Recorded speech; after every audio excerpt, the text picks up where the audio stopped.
I am the ultimate self-induced mutation, the living embodiment of the unknown, of that which scientists have ever called X. I am the X-Man, quote, X-Man. What if, Volume 1, Issue 2, what if the Hulk had the brain of Bruce Banner? Dr. Bruce Banner, physician scientist, turned into a brutish green rage monster after being exposed to gamma rays while saving a young Rick Jones from a nuclear test. But what if Bruce's mind was spared from these gamma rays? In one such universe, Bruce Banner retained his intellect and personality, still trapped within the body of the Hulk. But Hulk doesn't know why. I could tell you the answer to your dilemma, my green-skinned behemoth. It is because of the man you were that you feel the irresistibility, the urge to think. You are like a lion, bereft of his claws, yet forever straining to rend his prey with vanished talons. That is Bruce Banner's side of you, trying to communicate with you, escape from you, yet forever imprisoned except for a brief periods within your brutish form. Ever since that eerie day, long since, when a tower of terror stood against the afternoon sky, there alone in the southwesterns of the earth, United States, stood the most awesome weapon ever created by man, the incredible gamma bomb. Escaping from his chamber with Rick, Bruce heads back to his lab and apprehends his traitorous partner Igor. Bruce and Rick soon run into Betty Ross, who learns about Bruce's predicament. Bruce and Betty strike up a romance, but is hampered by Bruce's nightly transformation into the Hulk. General Ross discovers the two relationship, but eventually promises to help Bruce find a cure for his condition. As time passes, Bruce and Betty's relationship deepens,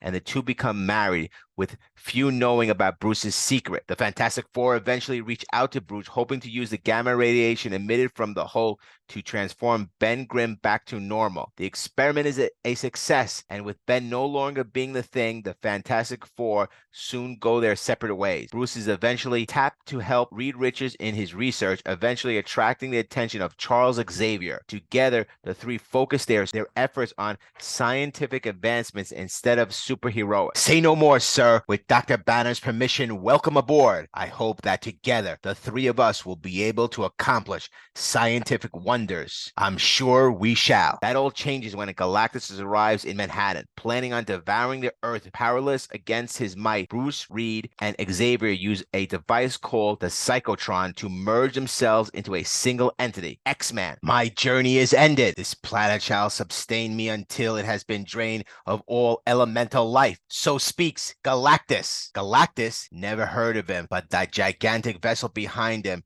he must be from another world. And the way he's talking, he's come to destroy the Earth. We've got to stop him somehow, no matter how big he is. Reed, maybe your stretching abilities? I'll give it a try. Don't give up yet, my friends. Perhaps this concentrated laser beam, which we built into a special airship. You are courageous, you people of small, insignificant planet. Look, here comes the Professor Xavier. Courageous, but foolhardy. Lucky for you, Charles, that your mutant powers could protect you from the crack-up. Yet we have failed. The Earth's fate is sealed. Maybe not, Professor. I've got an idea, and since Galactus has already all but forgotten about us, we may just have a chance. Ah, I see you already grasped my meaning, Reed. It was far just such a crisis that we began working on the Psychotron. We three haven't been working together for the 3 years for nothing, friend. So let's get cracking. Is everyone ready? We better be. If this device doesn't work as we theorized it would, we'll simply precede the Earth in a death by a few hours. 3, 2, 1, 0. Psychotron activated. This time the blinding flash of the light is not noiseless, but accompanied by the sound of a millennium of pent-up thunder, a sound impossible to describe, minds accustomed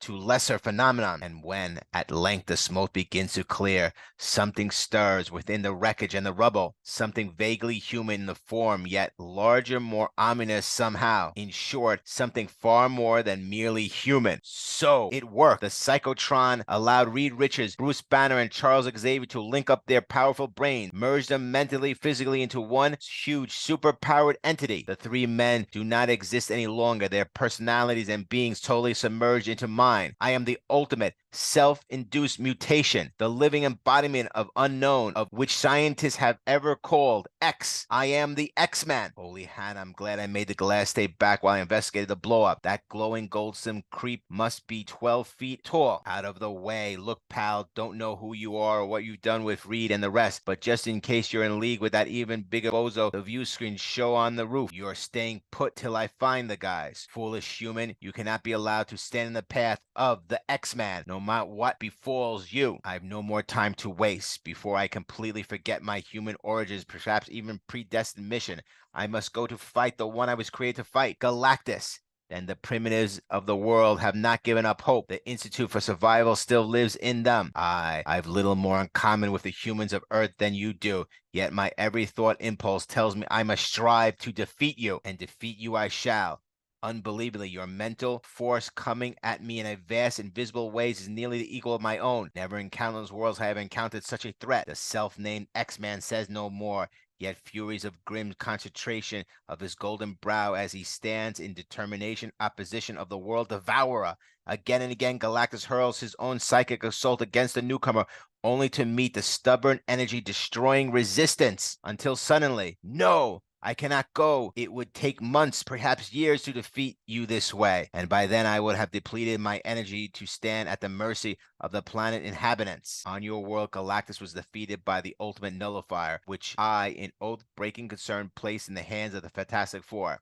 Yet now I know, as I do not then, that there was another way. Moments later, Galactus has re-entered his huge ship and departed in search of easier worlds to conquer and devour. And in perhaps fortune that does not look back, as with warning, the triumphant X-Men suddenly seem to topple like a lifeless, stricken tree, first to glow even more brightly, then abruptly to fade like a fire which has totally burned up its energy source. Within an earthly minute, there is no X-Man atop of Gotham's skyscraper, but only 3 decidedly mortal champions. Not sure just what happened, but we won. That was no dream, Dr. Banner, did we? I mostly remember the explosion and feeling I was dreaming. I was someone else. The Psychotron allowed us to combine our formidable intellects physically for a time, but I fear at a price. Tell me, can you two still use your other powers? Once X-Men splits apart, the 3 scientists discover that they no longer have their powers. They soon discover that Ben has transformed back into the Thing, now more powerful and brutish thanks to exposure to the X-Men's immense power. And thus the Thing becomes a brutish monster hunted by the military, with Bruce powerless to do anything to help him. Bittersweet ending. Galactus is repelled and the Earth is saved, but at the cost of Bruce, Reed, and Xavier permanently losing their powers. Worse yet, their actions have caused Ben to turn back into the Thing